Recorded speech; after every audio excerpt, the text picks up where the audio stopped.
یہ کوئی دن کی بات ہے کہ اب مسجد اقصی کا نمبر آیا کہ آیا، اس کے لیے پوری تیاریاں ہو چکی ہیں۔ یروشلم کا مشرقی حصہ خالی کرایا جا چکا ہے، اس کے اندر اب پورا تسلط یہودی کر رہے ہیں۔ یہاں تک کہ اب کے یاسر عرفات صاحب نے بھی کچھ نہ کچھ جو ہے احتجاج کی بات کی ہے، حالانکہ اب تک ہر بات مان کر منقار زیر پر تھا، لیکن یہ کہ ایک وقت آتا ہے آخر کار اسے بھی کچھ بولنا پڑ گیا ہے۔ لیکن یہودی اب پیچھے قدم ہٹانے والا نہیں ہے۔ ان کا تھرڈ ٹیمپل 30ویں مرتبہ ہیکل سلیمانی تعمیر ہونا ہے۔ نوٹ کر لیجئے، ان کے لیے وہ وہی کچھ ہے جو ہمارے لیے کعبہ ہے۔ ان کے لیے ہیکل سلیمانی بالکل وہی حیثیت رکھتا ہے جو ہمارے لیے کعبہ۔ وہ ہیکل سلیمانی ایک مرتبہ پہلے نبوکدنضر کے ہاتھوں مسمار ہوا، پھر سن 70 عیسوی میں ٹائٹس کے ہاتھوں مسمار ہوا۔ سن 70 کے بعد آج 1995 میں کتنے برس ہو گئے؟ پورے 1925 برس ہو گئے کہ ان کا کعبہ زمین بوس پڑا ہوا ہے۔ اب تک تو ان کا بس نہیں تھا، اب تو بس ہے کہ نہیں؟ اب ان کی حکومت ہے کہ نہیں؟ اب شاہ حسن ہو چاہے شاہ حسین، ان کے نوکر اور چاکر ہیں یا نہیں؟ اب انہیں ڈر کس کا ہے؟ لہٰذا کوئی شہید ہوگی اور ٹیمپل کی تعمیر۔ ایک نقشہ ہے، اگلا نقشہ آپ کو بتانا چاہتا ہوں، ایک دوسری تصویر ہے۔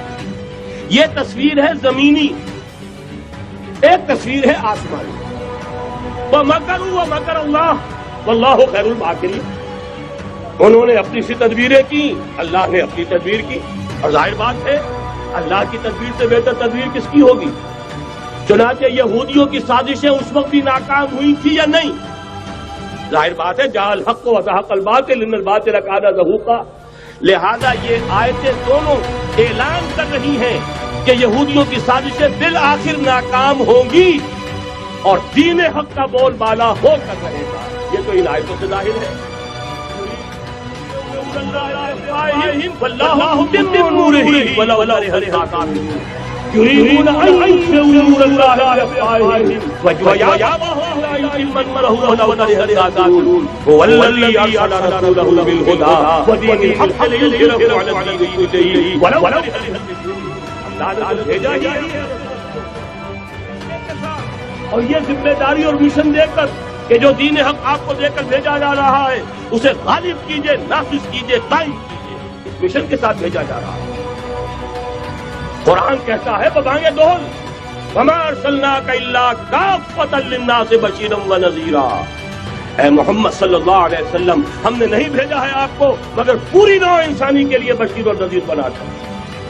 تو جان لیجئے کہ یہ مقصد بعثت محمدی صلی اللہ علیہ وسلم بتمام کمال اس وقت پورا ہوگا جب کل عالم انسانیت پر، کل روئے ارضی پر اللہ کا دین اسی طرح غالب ہو جائے گا جس طرح کہ محمد رسول اللہ والذین معہ صلی اللہ علیہ وسلم ورضی اللہ تعالی عنہم اجمعین، ان کے ہاتھوں سے، ان کے ایثار سے، ان کی قربانیوں سے، جن کا نقشہ آپ کے سامنے مولانا کھینچ چکے ہیں، ان کے ایثار، ان کی قربانیاں، ان کی محنت، ان کی جفا کشی، ان کی سرفروشی، ان کے جان تن من دھن لگا دینے کے نتیجے میں جیسے اس وقت غالب ہوا تھا کل روئے ارضی پر غالب ہوگا، تب کہیں جا کر مقصد بعثت محمدی مکمل ہوگا۔